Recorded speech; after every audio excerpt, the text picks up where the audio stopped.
¿Qué tal, futuros residentes y colegas? Bienvenidos a otra sesión de alto rendimiento.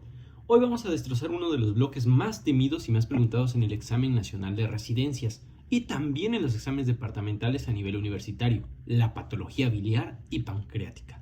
Recuerden que todo este material, los algoritmos que damos y las perlas en ARM, las profundizamos en nuestro curso del 13º par craneal, con una preparación dependiendo del año en la carrera en el que vayan o un repaso a toda la medicina.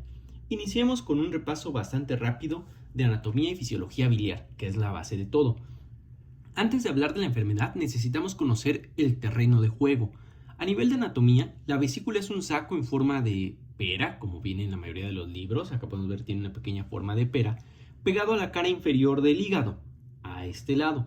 Se divide en fondo, si nosotros lo pudiéramos dividir, vamos a ver que tiene un fondo, tiene un cuerpo, el infundíbulo, que es la famosa bolsa de Harman.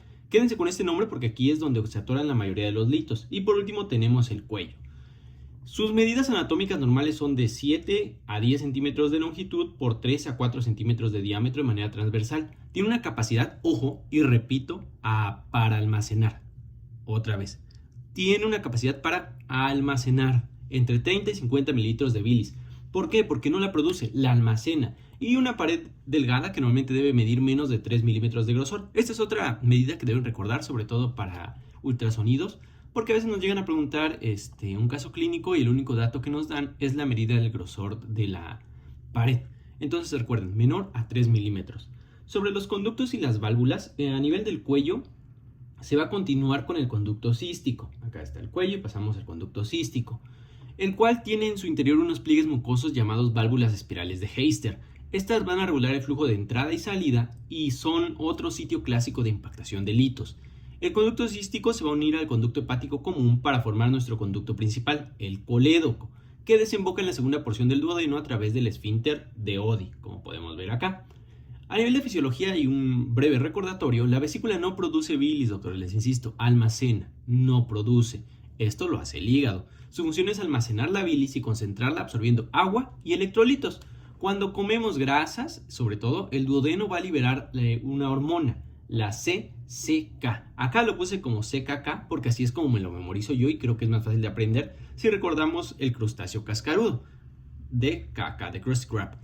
Pero el nombre real es CKK, el cual hace dos cosas simultáneas: contrae fuertemente la vesícula y relaja el esfínter de Oddi, que es justo donde decíamos que es donde desembocaba en la segunda porción del duodeno el colédoco, para exprimir la bilis hacia el intestino y digerir esta grasa. Sabiendo esto, ahora sí, vámonos a las patologías. Iniciemos con un caso clínico, doctores. Este caso clínico nos describe una femenina de 45 años, obesa, sedentaria, no hace ejercicio, con antecedentes familiares de cardiopatía isquémica. Nos dice que acude a nuestro consultorio porque presenta dolor en el cuadrante superior derecho de 5 días de evolución. Refiere haber iniciado el dolor súbito, de una manera abrupta, tras una comida copiosa que al inicio fue localizado y posteriormente se cambió de lugar, se irradió hacia el hombro derecho, atenuando con putiliosina y se exacerba con alimentación, además de náuseas y vómito. A la exploración física nos dice que está nictérica, tiene dolor a la palpación media en hipocondrio derecho, masa palpable y, ojo, signo característico y que ya nos dice todo, Morphy positivo, sin datos de irritación peritoneal. Nos dan los laboratoriales, una hemoglobina de 13, leucocitosis y plaquetas. ¿Cuál es el estudio de imagen que ustedes pedirían para este paciente, doctores? Tómense un minuto, pónganle pausa al video y seguimos con la clase. Vamos a resolverlo más adelante. Iniciamos con el primer problema, la colelitiasis.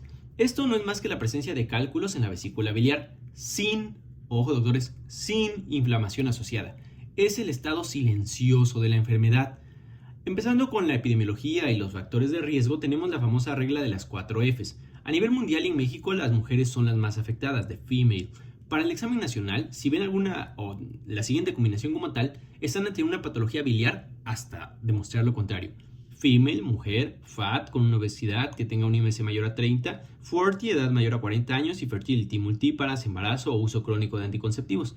Si nos ponen estas características en el caso clínico, pues ya nos vamos haciendo una idea de qué se trata.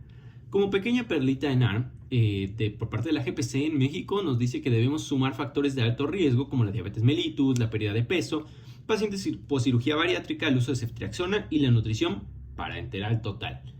Sobre los tipos de litos, ¿cuáles son los litos que pueden haber a este nivel?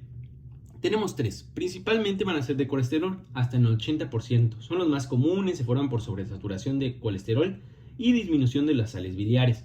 Tenemos dos de tipo pigmentarios, los negros y los marrón. Los primeros son asociados a hemólisis crónica, esferocitosis, anemia de células falciformes y cirrosis. Los segundos están asociados a infección de la vía biliar.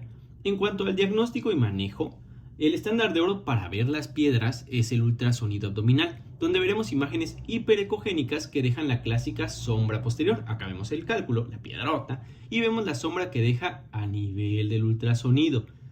Pregunta rápida y que vamos a contestar más adelante. ¿Se opera una colelitiasis asintomática? Antes de responderla, respondamos el caso clínico del principio.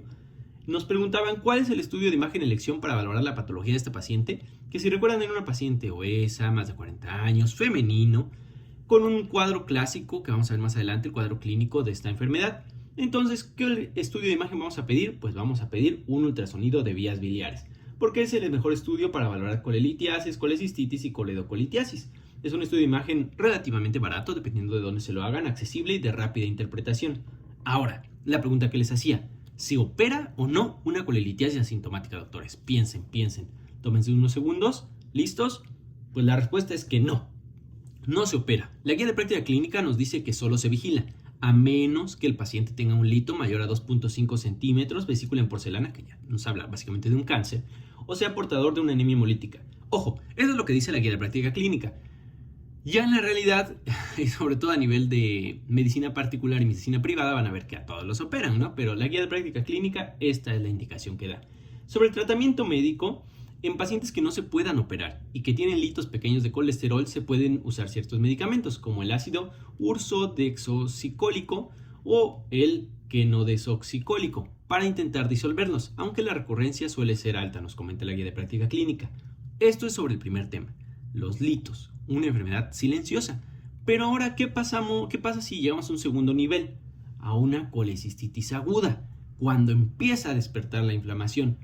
Esa piedra que estaba tranquilita, de pronto se mueve e impacta en el conducto cístico que decíamos, generando, o bueno, también puede ser a nivel del conducto cístico en las válvulas de Heister o en la bolsa de Hartmann. La obstrucción va a generar edema, isquemia y finalmente una colecistitis aguda, responsable del 90-95% de los casos, que es la cifra que les puse acá. La clínica clásica va a ser un paciente que llega a urgencias con un dolor cólico severo en hipocondrio derecho, como el caso que vimos al principio, que irradia clásicamente hacia la escápula derecha o el hombro homolateral, es decir, del mismo lado. El detonante casi siempre va a ser la ingesta de alimentos colecistoquinéticos como comidas ricas en grasa, y justo decíamos que era por estas contracciones que desencadena la CCK. Recuerden, yo se los puse como CKK para que sea más fácil memorizarlo, pero es CCK. El signo clásico que nos va a dar el diagnóstico en el 100% de los casos, incluso si no nos ponen ultrasonido, va a ser el signo de Murphy, que es el cese abrupto a la inspiración profunda, a la palpación del reborde costal derecho por el dolor al chocar la vesícula inflamada con los dedos del explorador. En cuanto al diagnóstico, bueno, acá está lo que les comentaba. Tenemos un paciente que llega con dolor cólico tipo severo en hipocondrio derecho y el signo de Murphy positivo. El diagnóstico, les digo, como estándar de oro y de primera elección va a ser nuestro ultrasonido abdominal, todavía. Ojo aquí, y una aclaración directa de la guía de práctica clínica para quienes les gusta leerla a fondo. Hay que corregir un pequeño mito. Los hallazgos confirmatorios por ultrasonido son engrosamiento de la pared vesicular mayor a 5 milímetros.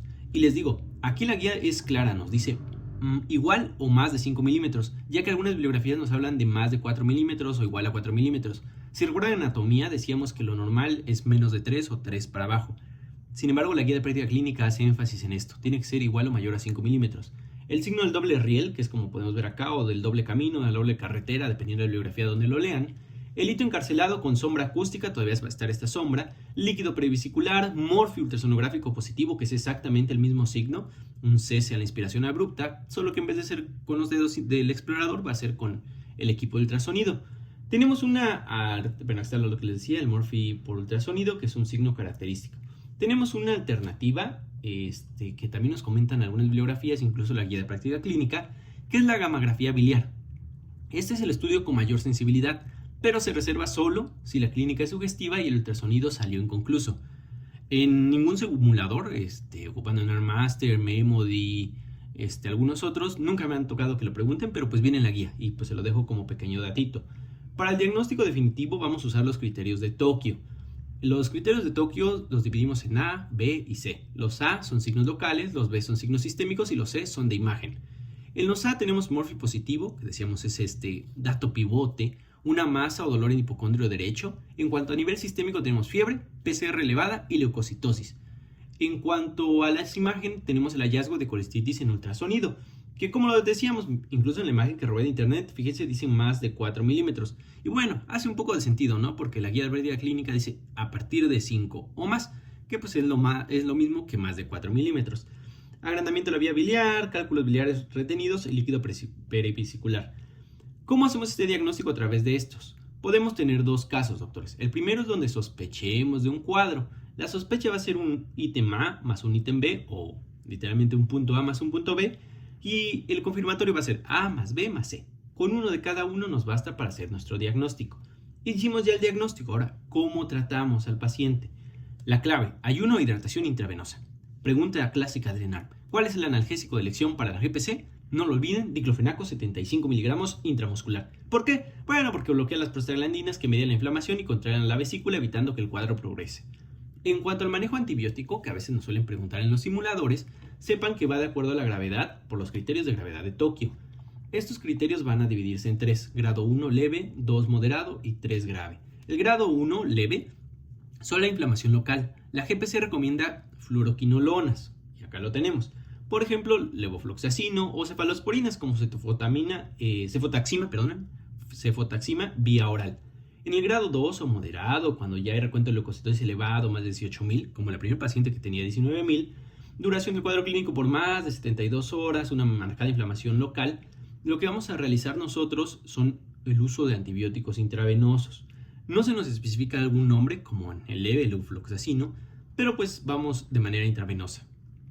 Por otra parte, en el grado 3 o severo, donde ya hay una falla orgánica, el paciente se nos está chocando, se requieren carbapenémicos, imipenem o cefalosporinas de tercera, más, no olviden doctores, más metronidazol para cubrir a los anaerobios. Tenemos que darle pues para cubrir a todos, ¿no? Acá en el grado 1 yo me lo grabé como que es algo local, y el grado 3 es choque. El único que les recomiendo que memoricen es el grado 2, una leucocitosis mayor a 18.000, masa palpable o duración mayor a 72 horas, doctores. En cuanto al tratamiento quirúrgico, la colestectomía laparoscópica es el estándar de oro. Se prefiere la cirugía temprana, dentro de los primeros 7 días del inicio de los síntomas, idealmente en las primeras, 72 horas, es decir, 3 días. Y de hecho, si recuerdan los criterios de Tokio, miren, regresemos a una diapositiva, nos habla que en el grado 2, perdónenme, es para acá, o moderado, el cuadro clínico tiene más de 72 horas, que coincide con esta intervención tardía, por decirlo de alguna manera. Si el paciente llega a un grado 3 y tiene alto riesgo quirúrgico, se le hace una colestectomía percutánea para drenar la pus y se opera meses después. Eso nos comenta la guía. Bien, doctores, hagan una pequeña pausa, tomen un poco de agua y vámonos con el siguiente tema. Les recomendamos que se suscriban a nuestro canal, los invitamos a unirse a nuestros cursos si aún están en la carrera, para que pues tengan la mejor preparación de todas. Y vámonos con el tema de coledocolitiasis y colangitis aguda. Estos ya son temas un poco más serios y que también vale la pena mucho revisarlos. ¿Qué pasa si el hito es pequeño y logra pasar el conducto cístico y se atora en la vía biliar principal, en el colédoco? Vamos a entrar a unas complicaciones pues un poquito mayores. Empecemos con la coledocolitiasis, una obstrucción como tal. El paciente va a cambiar radicalmente, ya no solo hay dolor, ahora también va a haber ictericia. Acá tenemos este personaje clásico de las animaciones y es una ictericia de tipo obstructiva. Puse y aclaré lo de obstructiva porque me ha tocado en algunos simuladores tipo Memody que me pregunten tipo de ictericia en la coledocolitiasis obstructiva. Va a haber coluria, es decir, orina en color de té o Coca-Cola, y acolia, heces blancas como masilla. Los laboratoriales nos van a estar, literalmente les van a gritar: fíjate médico, aquí hay obstrucción. Así nos los van a estar gritando. Va a haber elevación estratosférica de la fosfatasa alcalina, la GGT y la bilirrubina directa. Ojo, directa. En cuanto al diagnóstico y la estratificación, el ultrasonido inicial va a mostrar una vía biliar dilatada. Si se acuerdan, en los cuadros anteriores decíamos mayor a 4 milímetros o igual a mayor a 5 milímetros dependiendo de la bibliografía. Aquí cambia. Si leen la mayoría de literaturas dicen más de 6 milímetros. Si el paciente tiene riesgo intermedio, que de acuerdo acá a esta tablita que les puse al ASGE y el ESGE en cuanto al riesgo intermedio, que nos dice alteración de las enzimas, dilatación vía biliar, más de 55 años, que coinciden en ambos, lo que vamos a hacer, incluso también si hay ultrasonido dudoso, el estándar de oro diagnóstico va a ser la colangioresonancia magnética, doctores. No lo olviden. En cuanto al tratamiento, como estándar de oro terapéutico, si el riesgo es muy alto o alto, hay un lito visible en el ultrasonido, bilirrubinas mayores a 4 miligramos sobre decilitro, pasamos directo a CEPRE. La CEPRE es la colangiopancreatografía retrógrada endoscópica. Para hacer una esfinterectomía, meter la canastilla de Dormia, que se llama extender la piedra y barrer la vía. Esto dudo que se los pregunten, nada más recuerden que si el paciente tiene riesgo alto o muy alto, de acuerdo a los criterios del riesgo de colitiasis, lo pasamos a CEPRE. Los invitamos también a unirse a la app de Memody. Es una aplicación con la que nosotros trabajamos que da muy buenos resúmenes y pequeñas perlitas que les pueden ser de mucha utilidad en la carrera y para el ENARP. La segunda parte de este tema es la colangitis aguda. Si la bilis que se estancó porque la piedra está tapando el conducto se infecta, tenemos una colangitis. El patógeno más común, y no lo olviden, para cualquier pregunta de cualquier nivel, es E. coli. E. coli va a ser sin duda el rey de este tipo de infecciones. Tenemos algunas otras como Klebsiella, pero pues acuérdense de E. coli, va a ser el principal. Vamos a tener una triada y una pentada clásica a nivel clínico. La triada de Charcot, que va a ser fiebre, dolor en hipocondrio derecho e ictericia. Cosas que ya veníamos con anterioridad, ¿no? Decíamos un paciente ictérico por una ictericia obstructiva, el dolor que viene desde cuadros anteriores, pero ahora se agregó la fiebre, porque ya tenemos un sitio de infección. Si esta triada no se atiende a tiempo, no la corregimos, vamos a pasar a un estado de sepsis y choque, que es la pentada de Reynolds, que es la triada de Charcot, más alteración del estado mental por encefalopatía, más choque con una hipotensión severa, y esto es una enfermedad o una patología con una mortalidad alta. El manejo inmediato va a ser regresión hemocultivo, resucitación hídrica, inicio de antibióticos de amplio espectro como carbapenémicos y descompresión urgente de la vía biliar. ¿Cómo creen que la vamos a descomprimir? Pues con CEPRE. O bueno, también nos comenta puede ser el drenaje percutáneo si CEPRE falla. Entonces no olviden estos pequeños datos. Pasamos a unos pequeños casos clínicos de repaso antes de continuar con nuestros últimos temas. Tenemos una femenina, ojo, female, mayor de 40 años, 40, con un IMC de 32, FAT, que acude a urgencias con dolor en hipocondrio derecho de 8 horas de evolución que inició tras comer carnitas. Entonces tenemos todo el cuadro clínico ya. Ya nos están gritando que es algo de la vesícula, ¿no? A la exploración física se detiene la inspiración al palpar el reborde costal derecho. Déjenme en los comentarios cómo se llama este signo, ya lo vimos. Nos ponen los signos vitales. Ojo, tiene una frecuencia cardíaca 95 y tiene una temperatura elevada. El ultrasonido reporta pared vesicular de ¿cuánto? 6 milímetros. Ojo, 6 milímetros. Con imagen hipercogénica y sombra acústica. ¿Cuál es el diagnóstico más probable y cuál es el estándar de oro terapéutico, doctores? ¿Listos? 1. 2, pues pasamos, ¿no? El diagnóstico de la cistitis aguda porque cumple las 4 Fs. El estándar de oro es la colestectomía laparoscópica temprana, decíamos, ¿no? Y tenemos otro caso clínico antes de pasar al otro tema. En este caso cambia un poco, es un masculino de 70 años, diabético, acude por ictericia generalizada, dolor en hipocondrio derecho y una fiebre de 39, cambia la temperatura, cambia el patrón de presentación, la edad y ojo, es diabético. Recuerden de las primeras diapositivas que nos dice la guía de práctica clínica en México, considerar la diabetes como un factor de riesgo. A su llegada a triage lo encuentran desorientado, somnoliento y con una presión arterial baja. El paciente se te está chocando, doctor. ¿Qué síndrome clínico presenta y cuál es la intervención de urgencia que le salvará la vida? Repasemos una vez más el caso. Veamos qué tiene el paciente. Tiene ictericia generalizada, un dolor hipocondrio derecho y fiebre. ¿Qué era esto? Lo acabamos de ver, doctores. ¿Qué es lo que nos está diciendo? Ya tenemos un dato clínico muy importante, pero sigamos con el caso. En el triage está desorientado, somnoliento y chocado. Está literalmente chocado y tiene fiebre. ¿Qué es lo que tenemos? Pues el paciente tiene una pentada de Reynolds, fiebre, dolor, ictericia, alteración mental e hipotensión. Lo que diagnostica una colangitis aguda severa, supurativa, si queremos todavía ponernos el moñito y ponerle apellido. La intervención de urgencia es la descompresión de la vía biliar mediante CEPRE, además del inicio de antibióticos intravenosos y la reanimación hídrica. Y por último, pues vamos a hablar de pancreatitis aguda y pancreatitis crónica. Ya es un tema muy corto, nos quedan unos 5 minutos. No se me desesperen, médicos, vamos. Para cerrar con broche de oro, hablemos del páncreas. La inflamación súbita por autodigestión celular mediada por la activación prematura ¿de quién? De la tripsina. De acuerdo a la guía de práctica clínica, en México la etiología suele ser de origen biliar del 40 al 50%, litos que tapan la ampolla de váter, alcoholismo en el 30%, que es la principal causa en hombres jóvenes, e hipertrigliceridemia. Pero ojo acá, para que los triglicéridos causen pancreatitis, el valor tiene que estar por arriba de 1000 gramos sobre decilitro, o sea, algo considerablemente elevado. En cuanto a la clínica, los signos de alarma va a ser un dolor abdominal en el epigastrio, de inicio súbito, transfictivo, que irradia la espalda, clásicamente en hemicinturón. Un dato clásico es la posición antiálgica. El paciente se va a inclinar hacia adelante. Perdónenme, no había visto que se retrocedió la diapositiva. Acá está. Les digo, el dato clínico clásico va a ser la posición antiálgica, que la podemos ver en algunas otras patologías, sí, a nivel renal, etcétera, ¿no? Pero acá estamos hablando de otro tema, ¿no? Esto pues va a ser muy importante. El paciente se va a inclinar hacia adelante con posición maometana, que le llaman, para separar el estómago del páncreas inflamado. Tenemos ciertos signos hemorrágicos que no debemos olvidar, sobre todo para nacional, porque son comúnmente preguntados en simuladores. El signo de Cullen, Ray-Turner, Fox y Bryant. Vamos a ver cada uno de ellos. El primero, el de Cullen, es una equimosis periumbilical. El segundo es una equimosis en los flancos y región lumbar. El de Fox casi no se pregunta, pero por si alguien quiere saber mucho de anatomía o sorprender en su clase de cirugía, es una equimosis inguinal.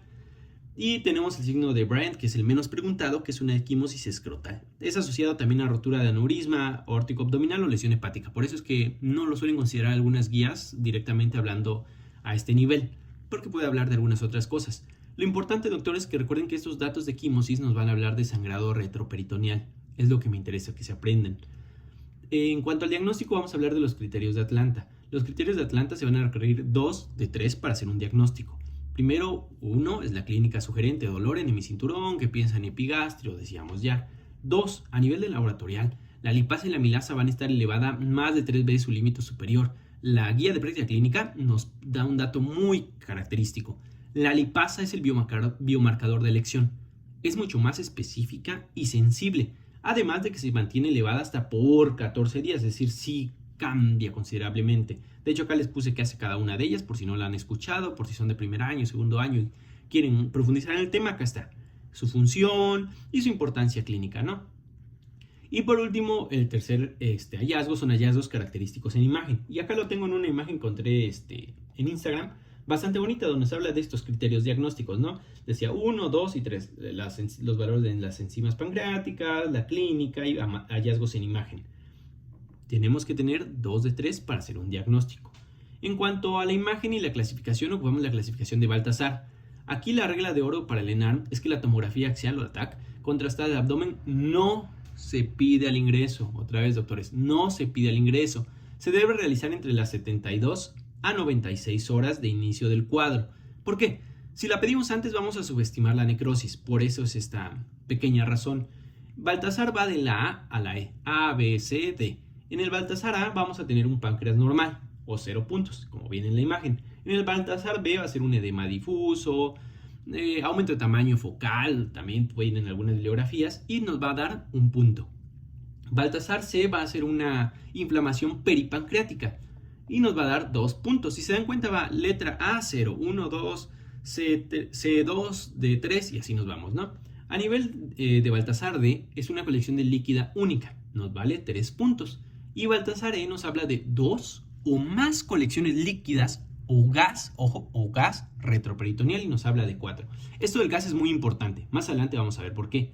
En cuanto al manejo médico que vamos a realizar, va a ser una reanimación hídrica agresiva. Es la intervención que más reduce la mortalidad, así que no lo olviden. Se prefieren los cristaloides isotónicos, siendo Ringer lactato superior a la solución salina. Al menos esto comenta la guía de práctica clínica.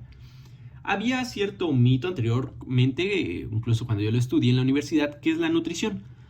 Hay cierto, ¿cómo decirlo? El dogma de dejar en ayuno prolongado el páncreas quedó en el pasado. Se debe iniciar nutrición enteral temprana, vía oral si es leve, o por sonda nasoyeyunal si es severa. En las primeras, ¿cuántas, doctores? 48 horas. Esto mantiene intacta la barrera intestinal y evita la translocación bacteriana. Si ya nos están dando un cuadro infeccioso, pues hay que evitar que haya cierta translocación bacteriana. En cuanto a la analgesia, para calmar el dolor, nos vamos con buprenorfina o tramadol. No hay de otra. Con estas nos quedamos. Hay cierto debate, perdón acá, sobre el uso de los antibióticos. ¿Qué antibióticos dar? ¿Qué antibióticos no dar? Déjenme ver si no tengo una diapositiva adelante. No lo puse acá. Pero, justo aquí está. No hay que dar antibióticos profilácticos en pancreatitis leve ni severa estéril. Solo se indican carbapenémicos, como Impenem, si hay sospecha fundada de necrosis infectada. ¿Cuál es esta presencia? Y si recuerdan los criterios de Baltasar, presencia de gas en la tomografía, hemocultivo positivo o fiebre persistente con deterioro a pesar del manejo. ¿Cuándo operamos? Aquí esto es algo muy importante y que tienen que memorizarse para la vida, para el internado, el servicio y demás. Si la pancreatitis biliar fue leve, se opera la vesícula en el mismo internamiento, antes de darlo de alta. Si fue severa, con colecciones, se difiere la cirugía 6 semanas hasta que se resuelva la inflamación. Y una complicación tardía es el pseudoquiste pancreático. Aparece 4 semanas después del cuadro.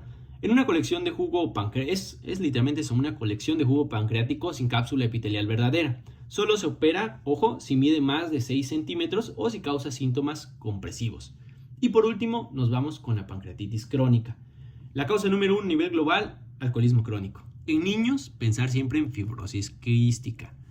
Esta es una enfermedad fibroinflamatoria que destruye el tejido exócrino y endocrino. La tríada clásica, la perla de oro, como lo quieran ver, es una calcificación pancreática más esteatorrea por una pérdida de lipasa más diabetes mellitus por destrucción de los islotes de Langerhans. Y el dolor va a ser crónico, debilitante y postprandial.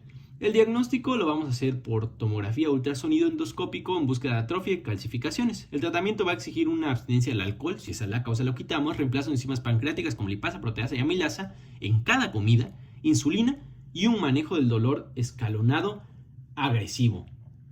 Y pues eso sería todo por el día de hoy, doctores. Leo sus diagnósticos en los comentarios, sus respuestas a las preguntas que les hice. Con esto deben tener ustedes ya dominado absolutamente toda la vía biliar y el páncreas. Un repaso estructurado, directo y basado en la guía de práctica clínica más actual. Bueno, en las guías, no solo en la guía. Si les sirvió esta clase, les invito a que me dejen su like, suscríbanse a nuestro canal y los veo del otro lado de nuestros grupos de estudio. A seguir por ese NARM, doctores.